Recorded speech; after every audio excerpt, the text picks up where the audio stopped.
আসসালামু আলাইকুম এভরিওয়ান। তোমার প্রতি অনুভূতি গল্পের 25 এবং 26 নম্বর পার্ট। আর তোমরা অনেকেই কমেন্ট করছো ভাই গল্পের আর কয়টা পার্ট আছে, কবে শেষ হবে। ঠিক আছে, তো তোমাদের একটা কথাই বলি, গল্পটা মেবি অনেক দূর কন্টিনিউ করার ইচ্ছা ছিল, তো তোমাদের মেবি মনে হয় পছন্দ হইতেছে না, তো কালকে গল্পটা শেষ করে দিব। তো চলো বেশি কথা না কইয়া গল্প শুরু করা যাক। এই, আরে মারিয়া, তুমি কেমন আছো? আমি তো মারিয়াকে দেখে অবাক, সে এখানে কেন? মারিয়া বলল, ভালো, তুমি এখানে? আমি বললাম, আমি তো এখানেই ভর্তি হয়েছি। তুমি? মারিয়া বলল, আমিও সেম। আমি বললাম, দেখবা কি করে, ভার্সিটিতে আসলে তো দেখবা। মারিয়ার সাথে কথা বলতে গিয়ে রিমির কথা মনেই নাই। আসলে দূরে কোথাও এলাকার লোকজন বা বন্ধু বান্ধব পেলে আনন্দটা থাকেই অন্যরকম।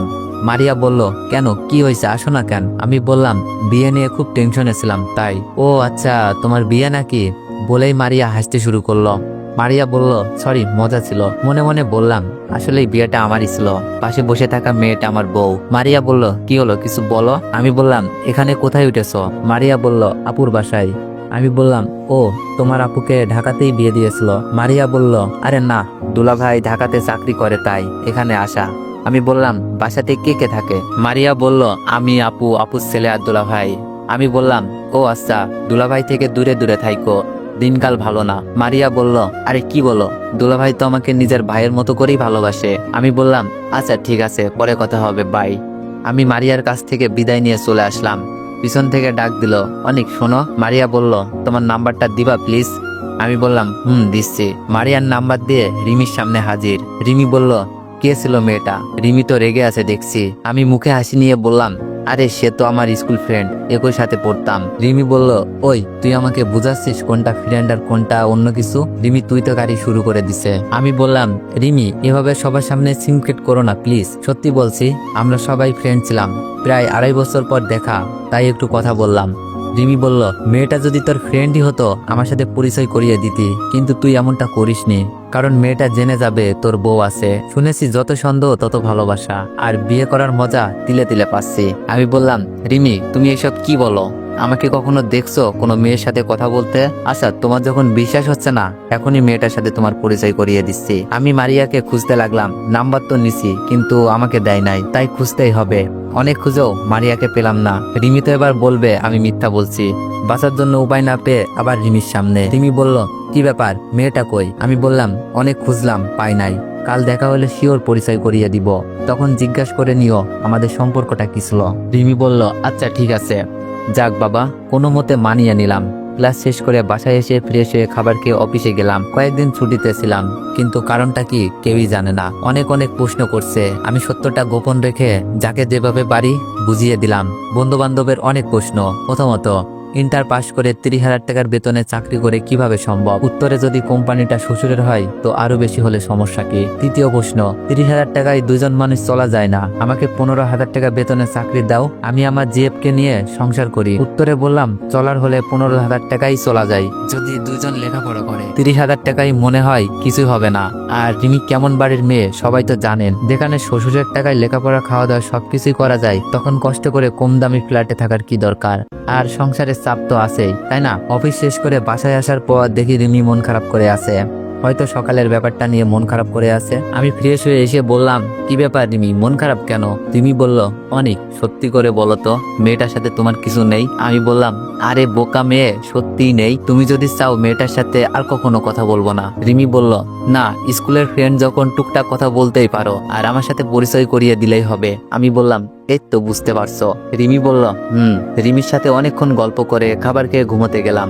অন্যদিন তো মাঝরাতে বুকে এসে মাথা রাখে, কিন্তু আজ তো ঘুমানোর আগেই বুকে মাথা। রিমি হয়তো ভয় পাচ্ছে আমাকে মারিয়া কেড়ে নিয়ে যাবে। রিমি আমাকে খুব শক্ত করে জড়িয়ে ধরে আছে, যেন কেউ নিয়ে যেতে না পারে। মেয়েরা একটু বাচ্চা বাচ্চা টাইপের হবে, এটাই সুন্দর মানায়। কিন্তু কিছু কিছু মেয়ে আছে, ওরা বিশেতেই বুড়ি হয়ে যায়। মা চাষিদের সাথে বসেই 80 বছরের লেভেলের গল্প শুরু করে। ঘুম থেকে উঠে রিমিকে সেই আগের অবস্থায় দেখেছি, আমার বুকটা দখল করে আছে। দেখতেও দারুণ লাগছে, মনে হচ্ছে বাচ্চা মেয়েটা শুয়ে আছে। এত মায়াবী লাগছিল। আজ আমার কোনো তাড়া নেই, তাই রিমির মুখে আসা চুলগুলো সরিয়ে দেখতে লাগলাম। কতক্ষণ দেখেছি বলতে পারবো না, তবে মনে হয় বিয়ের পর কয়েকটা হালাল কিস খেয়ে নিয়েছি। রিমি যখন নড়তে শুরু করলো, এই বুঝি উঠে যাবে, আমি ঘুমের ভান করে শুয়ে আছি। রিমি ঘুম থেকে উঠে ফ্রেশ হয়ে এসে ডাকতে লাগলো, এই উঠো, এতক্ষণ কেউ ঘুমায় নাকি? আমি চোখ বন্ধ করে ভান করে আছি। রিমির ভেজা চুলগুলো মনে হচ্ছে আমার মুখে পড়ছে। রিমি বলল, এই উঠবা নাকি, পানি ঢেলে দিব। এত ডাকাডাকি কিসের, কি সুন্দর স্বপ্ন দেখছিলাম। মিথ্যা বললাম। রিমি বলল, তুমি আবার কিসের স্বপ্ন দেখছো? আমি বললাম, আমার মেয়ের সাথে খেলা করছি, খেলা শেষ হয়নি, তুমি ডেকে দিলে। রিমি উত্তেজিত হয়ে বলল, সত্যি তুমিও আমার মেয়েটাকে দেখছো? আমি রাগানোর জন্য বললাম, দেখলাম, তুমি আমার মেয়েটাকে একটু আদর করো না। রিমি বলল, কি বললা? আমি আদর করি না? মায়ের মতো বাবারা বাচ্চাদের আদর করে না। আমি বললাম, তবে মেয়েদের বাবারাই আদর করে বেশি। এই লজিকটা বেশিরভাগই কার্যকর। রিমি বলল, তা ঠিক, আমার আব্বুই বেশি আদর করে আমাকে। রিমির মেয়ে পাওয়ার খুবই ইচ্ছা, কিন্তু এখন আমি চাইলেও সেই ইচ্ছা পূরণ করতে পারছি না। নিজে কিছু না করে এইসব ডিসিশন নেওয়া ভুল। তাছাড়া এমনিতেই অল্প বয়সে বিয়ে করছি।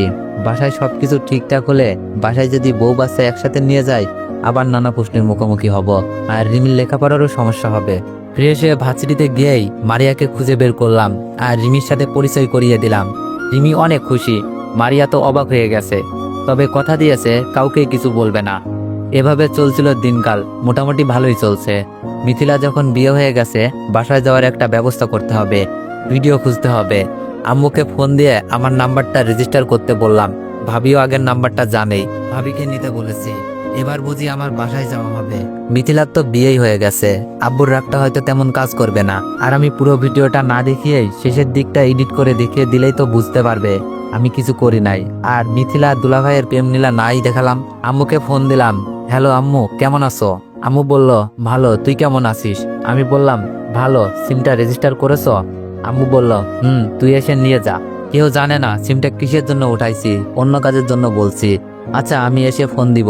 আম্মু বলল, আচ্ছা রাখি তাহলে। পরিচিত শহরের উদ্দেশ্যে রওনা দিলাম। বাসের মধ্যে বসে আছি আর ভাবছি, আর বাইরে বাইরে থাকার সময় নেই, এবার বাসায় যাওয়ার পালা। মিথিলার ভালো কোথাও বিয়ে হবে, ভালো থাকবে, তাই তো এত ত্যাগ। আমি চাইলেই আগেই পারতাম সিম উঠিয়ে ইমো থেকে ভিডিওটা নিয়ে বাসার সবাইকে দেখিয়ে বাসায় ফিরে আসতাম, কিন্তু মিথিলার কি ভালো কোথাও বিয়ে হতো? বিকেলের দিকে রওনা দিয়ে আসতে আসতে মাগরিবের আজান দিয়ে ফেলেছে প্রায়। মুরাদনগর বাজারেই অবস্থান করছি। ইচ্ছে ছিল এলাকাতেই চলে যাই, কিন্তু এলাকার লোকজন এতদিন পর দেখলে হয়তো অনেক প্রশ্নের মুখে পড়ে যাব। জোর করে হয়তো বাসায় নিয়ে যাবে, আব্বু জেনে যাবে আমি ফিরে এসেছি। তার থেকে ভালো মুরাদনগরই থাকি। আম্মুকে ফোন দেওয়ার জন্য রিসার্চ করতে হবে। রিসার্চ করার জন্য একটা দোকানে গেলাম। দোকানে গিয়ে দেখি হানিফ ভাই বসা, এলাকার বড় ভাই। বাসায় যখন ছিলাম হানিফ ভাই বিদেশে ছিল, হয়তো বাড়ি এসে দোকান দিয়েছে। আমি বললাম, আসসালামু আলাইকুম হানিফ ভাই, কেমন আছেন? হানিফ ভাই বলল, আরে অনেক না, কি ব্যাপার, কই থাকো, তোমাকে দেখি না কেন? আমি বললাম, ভাইয়া শহরে থাকি তো বাড়িতে আসা হয় না, দোকান দিয়েছেন নাকি? হানিফ ভাই বলল, ও আচ্ছা, লেখাপড়ার জন্য?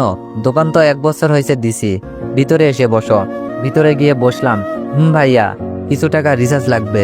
হানিফ ভাই বলল, নাম্বারটা দাও। টাকা রিচার্জ করে আম্মুকে ফোন দিলাম। দোকান থেকে বের হয়ে আম্মু আর ভাবি আসবে, সেই সময়টা হানিফ ভাইয়ের সাথে গল্প করে কাটাই আর বসলাম দোকানে। হানিফ ভাই বলল, থাকবানি কিছুদিন? আমি বললাম, না ভাই, আজই চলে যাব, একটা ইম্পর্টেন্ট কাজে এসেছি। হানিফ ভাই বলল, ও আচ্ছা, প্রতি শুক্রবারে ক্রিকেট খেলি, তুমিও তো আগে খেলতা, অনেক মজা ছিল দিনগুলো। পোলাপাইনগুলো বলতেছিল কাউকে না জানিয়ে চলে গেছো আর কারোর সাথে কোনো যোগাযোগ নাই। আমি বললাম, দোয়া করবেন, আবারও সবকিছু হবে ইনশাল্লাহ। হানিফ ভাই বলল, সময় নিয়ে গ্রামে আসো, আর কত শহরে থাকবা। ভাবির নাম্বার থেকে ফোন আসছে, বুঝতে পারলাম চলে এসেছে। হানিফ ভাইয়ের কাছ থেকে বিদায় নিয়ে আম্মু আর ভাবির সামনে। আম্মু কেমন আছো? আম্মু আমাকে দেখেই জড়িয়ে ধরেছে। বাসা থেকে চলে যাওয়ার পর আর আম্মুকে জড়িয়ে ধরা হয়নি, আমিও জড়িয়ে ধরলাম। আম্মু বলল, ভালো নেই রে বাবা, কি এক অপবাদ নিয়ে বাড়ি ছেড়ে চলে গেলি। তোর আম্মু এখনো বুঝতে চায় না তুই কি আর বাড়ি ফিরবি না রে বাপ। আমি বললাম, ফিরবো, শুধু দোয়া করো। আম্মু বলল, তোর জন্য আমার চোখের পানি জোয়ান নাই। আম্মু বলল, তোর জন্য আমার চোখের পানি জোড়াই না, প্রতিটা মুহূর্তে তোর জন্য চোখের পানি ঝরে। নামাজের মোনাজাতে তোকে আবার ফিরে পেতে চাই। আম্মুর কান্নায় আমার চোখ দিয়েও পানি ঝরছে। আমি বললাম, আম্মু বেশিক্ষণ থেকো না, আব্বু আবার রাগ করবে। আম্মু বলল, তোর আব্বু তো আসতেই দিচ্ছিল না, অনেক বলে আসলাম, এই নে তোর সিম। আমি বললাম, ভাবি তুমি কেমন আছো? ভাবি বলল, ভালো, তুমি? আমি বললাম, আলহামদুলিল্লাহ, দোয়া কইরো। আমি বললাম, আচ্ছা দেরি হয়ে যাচ্ছে, ফোনে কথা হবে। আম্মু তাহলে বাসায় যাও, আমি পৌঁছে ফোন দিব। ভাবি আর আম্মুর কাছ থেকে বিদায় নিয়ে চলে আসলাম। 8টায় বাসে বসে আছি। বাস চলতে শুরু করছে। মোবাইলটা খুলে সিমটা চেঞ্জ করলাম।